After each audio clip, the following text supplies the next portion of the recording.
How to convert images to a PDF file on mobile. Hello everyone. In this video, I will show you how to convert images to a PDF file on mobile. First, open the gallery in your mobile device. Now, select the image that you want to convert into a PDF. Here, tap on these three dots on your bottom right corner. Then select the print option from here. As you can see, your image has been converted into a PDF file. You can even add multiple images by the same process. After that, tap on this downward arrow given on your top right corner. Here, you can select all of these settings for your PDF. Once done, hit the yellow PDF button.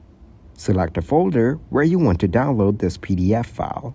After that, tap on the Save button to save it. Once it is done, go to Files and here, open the folder where you have saved your PDF file.